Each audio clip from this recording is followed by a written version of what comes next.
అనుకుంటున్నారు అని చెప్పి లేని చెప్పాడు. 100 ఏళ్ల క్రితం చెప్పాడు. ఈరోజు మన కళ్ళు ఎదురుగా అదే కనిపిస్తుంది.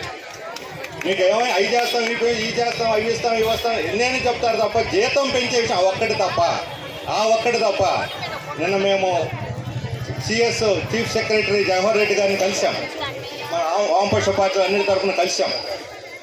ఆయన అదొక్కటే కదా అని అన్నాడు.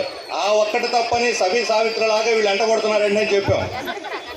సతీ సావిత్రి వదలలేదు, చివరికి భర్త ప్రాణాలు తీసుకొని వెనకపోయింది. అదే ఈరోజు మహిళా శక్తి.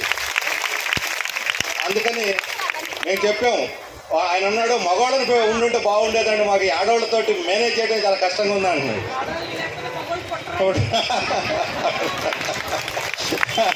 అందుకని ప్రభుత్వం ఈ మహిళల శక్తికి ఈరోజు ఏదో ఒకటి తేల్చి చెప్పాల్సిన పరిస్థితి. అందుకని చివరికి వాళ్ళు వేతనం పెంచం, కానీ 20 జూలైలో పెంచుతాం, ఇప్పుడు చెప్పం, అప్పుడు చెబుతాం. అసలు జూలైలో చేసేదానికి అర్థమే ఉంది. నేను చెప్పాను ఆయనకి 20-23 జూలైలో మీరు పెంచుతామని 22లో చెప్పుకుంటే వాళ్ళు నమ్ముతారు. ఎందుకంటే మీ ప్రభుత్వం ఉంటుంది, మీరు అమలు చేస్తారు. 3 నెలలే కదా ఆగుదాంలే అని అనుకుంటారు. కానీ 20-24 జూలై అంటే ఎన్నికల తర్వాత. ఆ రోజు ఓటర్ ఎవరో, ఎమ్మెల్యే ఎవరో ఎవరికి తెలియదు. ఒకవేళ ఆయన రావచ్చు, వాళ్ళ నమ్మకం వాళ్ళది, ఎవరి నమ్మకం వాళ్ళది. కాబట్టి ఇప్పుడు చేస్తే గవర్నమెంట్ నిర్ణయం. జూలైలో చెప్పేది ఎన్నికల వాగ్దానం. మనం అడుగుతున్న ఎన్నికల వాగ్దానం కాదు, ప్రభుత్వ నిర్ణయం. ప్రభుత్వం అని అడుగుతున్నారు అంగన్వాడీలు. ప్రభుత్వం నిర్ణయం చేసి చెప్పండి మీరు. చెప్తే దానికి మాత్రం సిద్ధంగా లేము అని చెప్పి చెప్తాను. మరి ఎందుకంత ప్రతిష్టకు పోయి అంత పట్టుదల మొండితనం ఎందుకు? డబ్బులు లేవాలంటే డబ్బులు ఉన్నాయట, కానీ ఇవ్వరట. ఎందుకంటే 5 ఏళ్ళకి ఒకసారి మీరు 5 ఏళ్ళకి ఒకసారి పెంచండి. 5 ఏళ్ళకి పిఆర్సీ ఉంది కదా, మీరు ఏళ్ళకి కూడా పిఆర్సీ అప్లై చేయండి. పిఆర్సీ అప్లై చేస్తామని చెప్పండి. ఇప్పుడు ఎంత పెంచుతామో కూడా చెప్పాలి. మేము పిఆర్సీ అప్లై చేస్తామని చెప్పండి.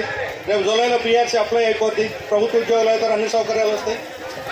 1000, 2000, 3000 అనే చర్చ కూడా అవసరం లేదు. పిఆర్సీ అప్లై చేయండి ప్రభుత్వ ఉద్యోగులు. 5 ఏళ్ళు లెక్క. మేము 5 ఏళ్ళ తర్వాత అడగరు వాళ్ళు. 5 ఏళ్ళ తర్వాత అందరితో పాటు అడుగుతారు. అంటే దానికి మళ్ళీ ఆయన అంగీకారం. అంటే పిఆర్సీ 5 ఏళ్ళ లెక్క ప్రకారం పిఆర్సీ అప్లై చేయరు. గత ప్రభుత్వాలు ఇతర రాష్ట్రాల్లో 5 ఏళ్లలో 2 సార్లు పెంచారు, అది అప్లై చేయరు. 2014-19 మధ్య 2 సార్లు పెంచారు. మరి అప్పుడు లేని నిబంధన ఇప్పుడు ఎక్కడి నుంచి వచ్చింది? కానీ కేవలం అప్పదాటు పద్ధతిలో వీళ్ళు వ్యవహరిస్తున్నారు. అందుకని అంగన్వాడీ మీ 3 యూనియన్లు మీరందరూ కూడా సమిష్టిగా తీసుకున్న నిర్ణయం, రేపు జగనన్నకి చెప్పుకుందాం, విజయవాడ తరలిరండి అని చెప్పి మీరు ఇచ్చినటువంటి పిలుపుకి మా పూర్తి మద్దతుని తెలియజేస్తున్నాం. ఇప్పటికైనా సరే ప్రభుత్వం ఆలోచించి విజయవాడకి అందరూ చేరుకోకముందే మీరు ఆలోచించి ఈ సమస్య పరిష్కారం చేస్తే ప్రశాంతంగా సామరస్యంగా అవుతుంది. లేకపోతే జరగబోయే పరిణామాలకు రాష్ట్ర ప్రభుత్వం బాధ్యత వహించాల్సి ఉంటుంది అని చెప్పి నేను వారిని హెచ్చరిస్తూ మీకు పూర్తి సంఘీభావాన్ని ప్రకటిస్తూ అందరి తరఫున, సిపిఎం తరఫున, అన్ని పార్టీల తరఫున నేను సెలవు తీసుకుంటున్నాను.